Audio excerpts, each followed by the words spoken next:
Moving over from the excitement of Maidan and the carnival, we go to Jebel Ali. I've got to start looking desperately for a horse, as I've advertised to sell one 5 minutes ago.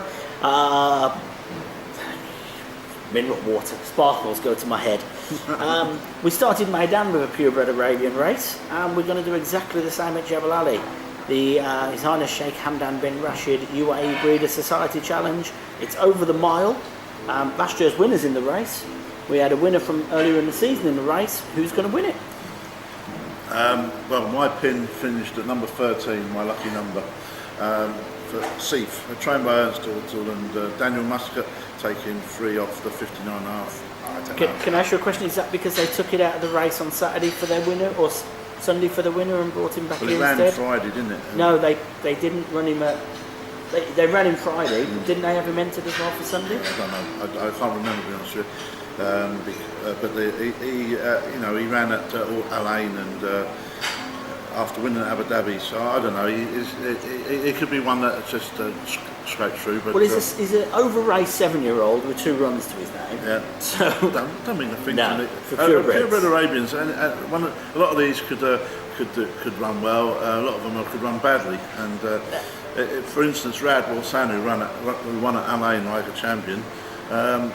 He runs all right at that Jebel Ali, so one of them horses might just enjoy the life on Friday and come and do it again this Friday. Now, Saffingham 2 won earlier in the year here. Mm-hmm. He had Wayne Smith on board, won by a nose.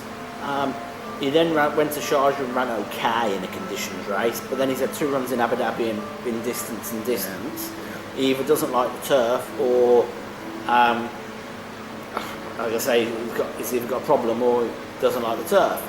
I never have worked them out. But what about number 13, number 12 then? Because he's been running well at Abu Dhabi. Can he bring it here? Well, whenever I look at them, I look at the form here at Jebel Ali. He's run at Sharjah twice, and he was still a maiden leaving Sharjah. That puts me off. So I think he's a turf horse. Yeah. And I do genuinely think some of these horses are horses for courses. You shoot up the page, you've got Karim Wasim, who's won here.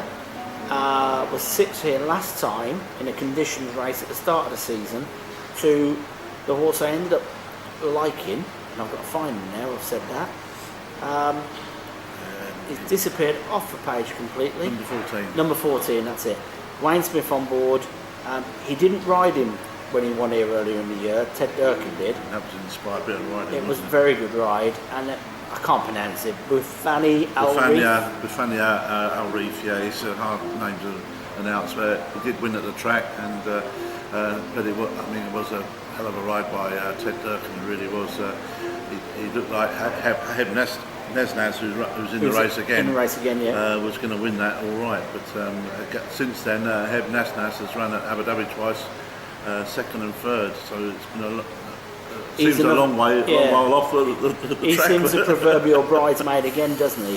He's another one of those that keeps I think Jebel has got a lot of horses now, so he's probably decided to wait for the next Jebel Ali race. It's the same sort of conditions, isn't it? Yeah. So maybe he's just waited for that. He must have a good chance, like I say, Wayne Smith. But it would be Wayne's first ride back at Jebel Ali, his favourite track. He'd have had a few rides the night before. Got himself up to fitness, hopefully. Go back to Jebel Ali. Yeah. Well, that's the one I'm going for. I'm not going to pronounce it. It's number 14. I'll go for number 13, and it's Seif. So 13 and 14 would be. 13, Seif and Reef. Seif and Al Reef, that'll do. 13 and 14.